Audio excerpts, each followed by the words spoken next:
check nga no mga dre, so yun na naman, ito na naman ang inyong lingkod, Japs. Nandito tayo ngayon sa Rusi, La Forteza, which is dito lang yan located sa may Camarin, sa may Barangay 175, North Caloocan. Then around lang siya dito sa may IIH SIG or IIH College, malapit. Then ayun, so itong nasa harapan natin ngayon, another na bagong unit na naman ulit ni Rusi. So namataan lang natin to. Then ayun, so sa ngayon, before natin simulan na ikutin at bibigay ang walkthrough specs nito, syempre, ano pa nga ba lagi natin na ginagawa?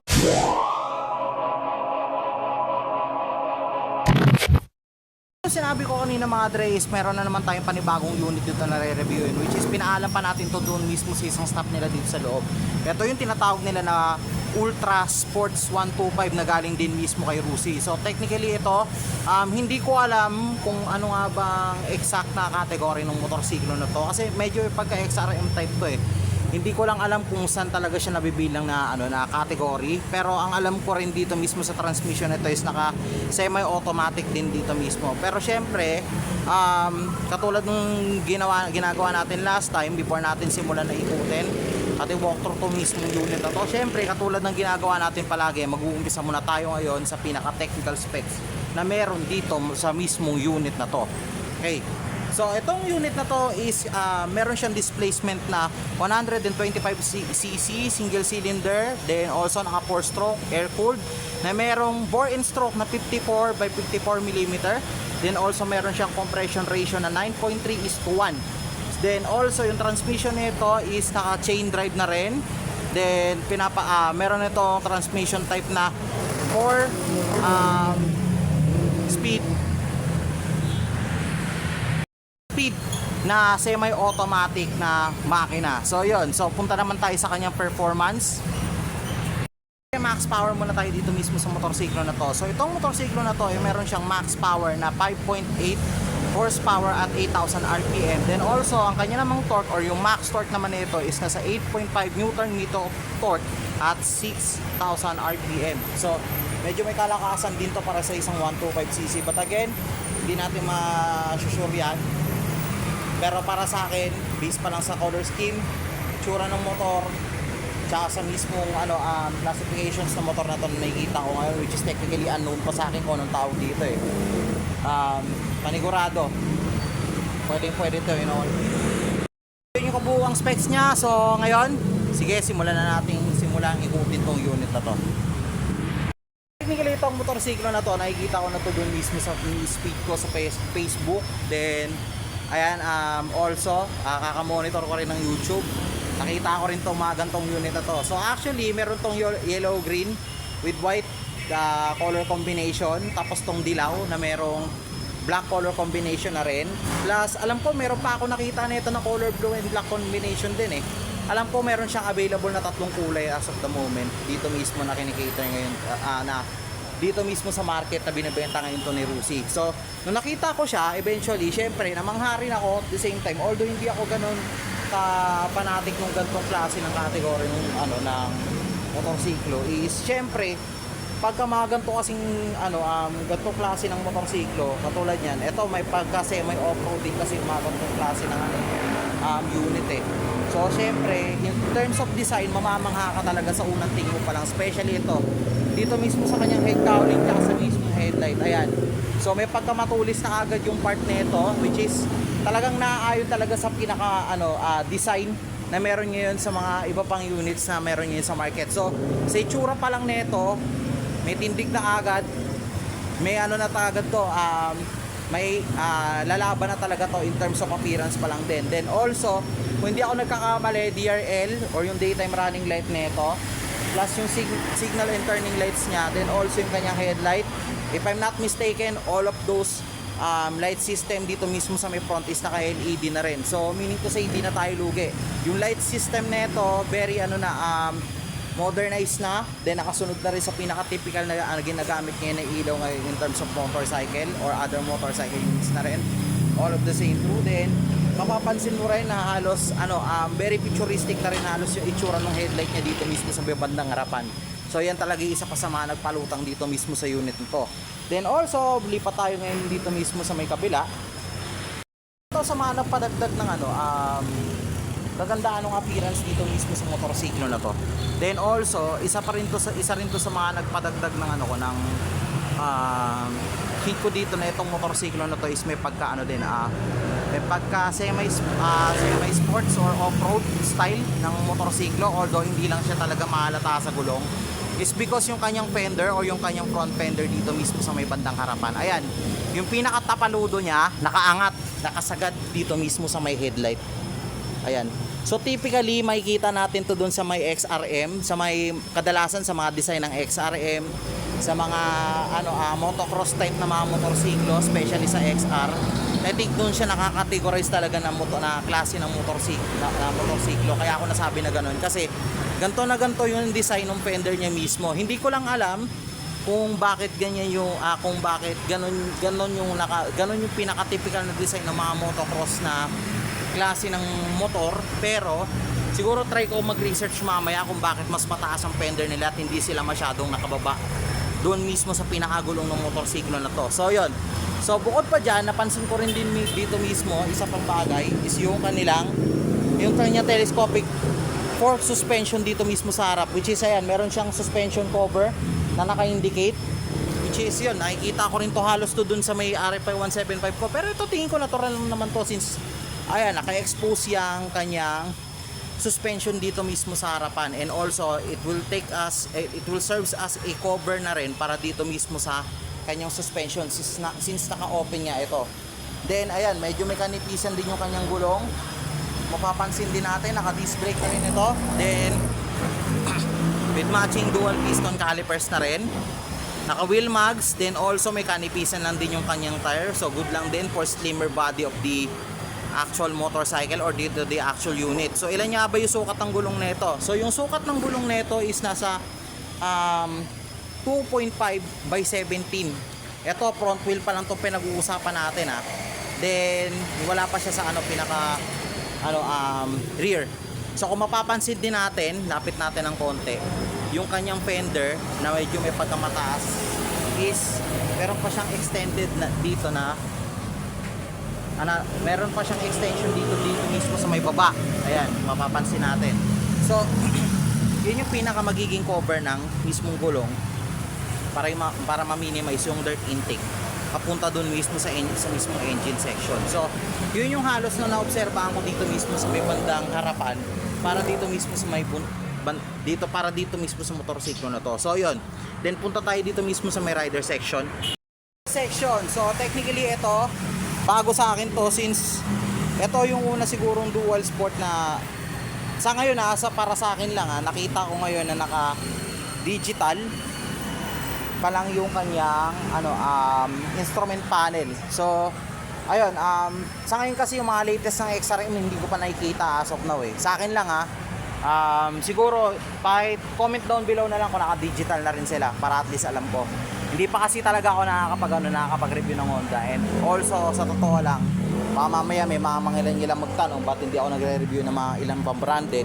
Nakapag-review naman ako ng branded siguro mga ang Yamaha, isang unit sa Kawasaki, yan ganyan, then also Kinko. Pero sa ngayon yung Honda kasi malabo kasi ako dyan maka-approve nung mga nakaraan kasi tinry ko na rin yan. Pero sa totoo lang gusto ko talaga mag-review ng ng Honda unit since marami talagang bago sa kanila. But anyway, balik tayo dito sa unit na to. So napansin ko naka-digital instrument panel na rin ito since hindi na siya naka-traditional or analog katulad nung mga iba pang before na unit ng gantong klase ng motorsiklo. Actually may nakita ako katulad nito Hindi ko lang alam kung meron sila dito ng bolt. 125 din ata yun or 150. Then yun. So ayun, yung sa mga na-obserbahan ko dito. Then yung susian niya na dito sa gitna. Naka-naked handlebar din siya na medyo may pagkamataas din ng itsura. Ayan, mapapansin natin. Tapos meron pa siya dito parang sabitan ng susi. Hindi, dito mismo nakasabit yung susi, sorry. So parang meron pa siyang support na dito, bakal dito mismo sa may bandang gitna. Plus, mapapansin natin, yung controls niya dito sa may bandang kanan is ignition button lang or electric start button lang. So very minimal lang, no? Pero dito naman sila bumawi sa left kasi andito lahat. Headlight switch, high beam, low beam na naka button type. Then also turning light switch. Tapos horns. Then also andito rin yung choke. Kasi take note, hindi ko pa na nasabi kanina mga dre, pero naka-indicate naman na doon sa specs na itong motorsiklo na to is naka-carb type pa rin. Take note of this, naka-carb type pa rin ito. So expect natin easier maintenance sa pwedeng magawa natin dito mismo sa may bike na to, as long as kung halimbawa na kailangan natin siya i-cleaning, especially sa carb mismo. Yun, so syempre yung kanyang actual design dito mismo sa may front section is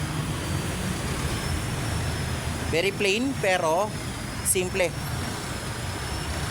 Kasi bumawi naman sila dito sa may bandang likod eh. Ayan o. Then yun. Also, sa upuan tayo. Upuan. Bago tayo dumako dun sa baba, upuan tayo. So, di siya ganun kalambot, di siya ganun katigas, sakto lang. So, komportable pa rin naman makakaupo dito yung mismong rider o yung mismong magmamaneho ng motorsiklo na to. So, ang tanong, ano nga bang nasa ilalim nung seat? So, andito halos lahat, oh. Ayan. So, andito yung gas tank. Then, also, yung kanyang U-box. R-box nga tawag dito sa Rusi. Ayan, oh. R-box. Pansin nyo yan, R-box. Ayan. So, ngayon, ang pwede nating ilagay dito mismo sa compartment, ayan, alam ko meron na rin ditong battery, meron na rin ditong lalagyan ng battery. Tapos pwede natin paglagyan ng tools to na kailangan natin in overall na in case of emergency, if ever masiraan tayo sa daan, pwede natin dalhin yung tools natin, lagay natin dito. Yung mga basic tools lang basic tools lang muna. Then also, mga iba pang dokumento, then pati na rin yung mga kapote natin. Diskartehan na lang din natin ng tupi para magkasya dito mismo sa mismo R-box natin or U-box natin. So, ayun. Then, ito pa isa pang tanong. Itong gas tank, nandito siya. Ngayon, ang katanungan natin dito is kung ilan nga ba yung fuel capacity nung gas tank nito. Capacity nito is 3.5 liters. So, kung about naman sa consumption, siguro indicate na lang din natin dito together with the fuel tank capacity kasi wala pa ako naukuhang data regarding on this. Siguro itatanong ko na lang din sa isa sa mga staff nila dito para malaman ko kung ilan nga ba yung fuel consumption nitong motor nito. In average riding habit lang, hindi yung waswas. So yun. Then also grab bar. Ayan, medyo may kaliitan pero maaabot pa rin naman ng OBR yan. Then also yun, punta tayo dito mismo sa pinakababa nung mismong motor. Ayan. So close natin. Meron silang available na kickstart for this unit. At least pag hindi gumana yung ignition button, pwede natin tong gamitin as backup. Plus ang kanyang brake type din, meron din siya dito sa may bandang paa kasi isa lang yung lever na available dito mismo sa may bandang manibela. Plus footrest, ayan, naka-rubberized din, good thing yan. Then kagandahan din dito mismo, meron siyang araro o yung kanyang belly fan cover sa kanyang makina. Which is hindi siya mapapasukan totally ng putik pag halimbawa na dumadaan tayo sa mga mapuputik na lugar. Actually ito, pwede nga natin papalitan ng dual sport tire to kasama dun sa likod. Para at least magmukha talaga siyang pang off-road style ng motorsiklo. Kasi mga gantong design, dun talaga parang dun talaga halos ni kinrate yung mga gantong klase ng designs So yun. Then also, punta tayo mismo sa may bandang kabila. Ayan. Kung mapapansin natin mabuti, eto, side stand, plus ito yung kanyang shifter pedal. So 4 speed to, take note, parang switch mono ko lang din. Pagka magdadagdag ka dito, pag magbabawas ka, reverse mo lang to. Yan. Yan na yun. Plus ito, punta tayo dito mismo sa part na to mismo sa may bandang likod. Medyo upright yung kanyang exhaust. Then ang ganda nung niya, nung pinaka niya, frame nung tapakan nung mismong OBR. Pero hindi nga na naka-rubberized to, pero okay lang. Kaya pa rin naman tumapak ng OBR dito kahit na ganito lang to. So yun. Then also, yung design, nabanggit ko na rin kanina. Plus ito. Kagandahan dito sa unit na to is naka-dual shock suspension na rin siya. So, di naman siya ganun katagtag. Maganda rin naman ang play na mga ganitong klase ng suspension type. Then, goods na rin to para sa mga ganitong klase ng motorsiklo. Then, Also, yung chassis niya, ayan, take note of this mga dre, naka drum brake pa rin pala itong motorsiklo na ito. Naka drum brake pa rin ito sa rear. So drum brake pa rin ang gamit niya na braking system dito mismo sa may likod. Then also may kanipisan din yung kanyang gulong dito sa likod, which is ang alam kong medyo may ano lang to, pagkamalapad lang to ng konti. Pero ito mismo, ang sukat nito is nasa 2.75 by 17 yung actual na sukat ng gulong dito mismo sa pinaka rear. Then bukod pa dyan, ayan, ang alam ko mismo sa kanyang rear light system, ito mismo integrated tail light na to is naka LED na rin to. So included na rin dyan lahat yung kanyang tail light, yung kanyang turning lights, then ayan, nandito na rin. Then also plate holder, andito na rin. Then meron siyang fender na tamang-tama lang sa size ng gulong. So yun. So natapos na rin natin lahat halos i-review yung i-walk through itong mismo pinaka-unit na to. Ito na lang ang tanong. Kamusta to sa 5.5 ang height?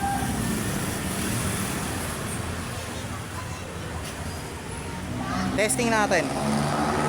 Take.